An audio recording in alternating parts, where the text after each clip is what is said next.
Siamo a Susegana, come vedete alle mie spalle il bellissimo castello di San Salvatore, tra Valdobbiadene e Conegliano, nella denominazione del Conegliano Valdobbiadene Prosecco Superiore. Siamo nell'azienda Malibran, che mi piace ricordare anche per essere stata la prima ad aver ottenuto nella nostra guida nazionale il massimo del punteggio con un vino col fondo, con un prosecco col fondo, vino a forte espressione di tradizione territoriale.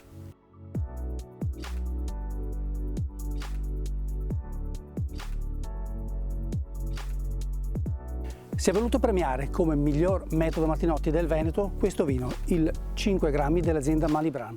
È un extra brut che ben rappresenta la tipologia a basso residuo zuccherino per quanto riguarda la denominazione Conegliano Valdobbiadene Prosecco Superiore di OCG.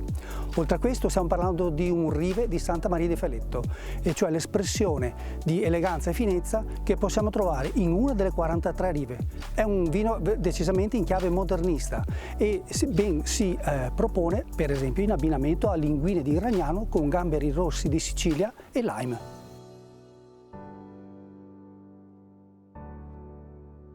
Malibran è un'azienda agricola a carattere familiare, siamo una famiglia, abbiamo qualche collaboratore, abbiamo in gestione in circa 15 ettari di proprietà e coltiviamo principalmente a Glera. Oltre a Susegana abbiamo dei vigneti anche a Santa Maria di Feletto, dove appunto produciamo il nostro 5 grammi.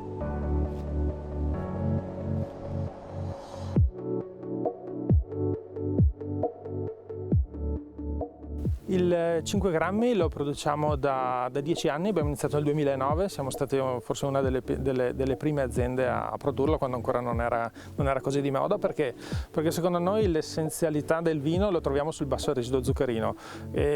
Noi siamo nati con la tipologia col fondo lo produciamo da più di 50 anni, prima mio padre e mio nonno, e abbiamo continuato a farlo. Da un anno il 5 grammi, che per noi era la massima espressione che aziendale, lo produciamo in questa piccola riva che abbiamo acquistato qualche anno fa a Santa Maria di Feletto.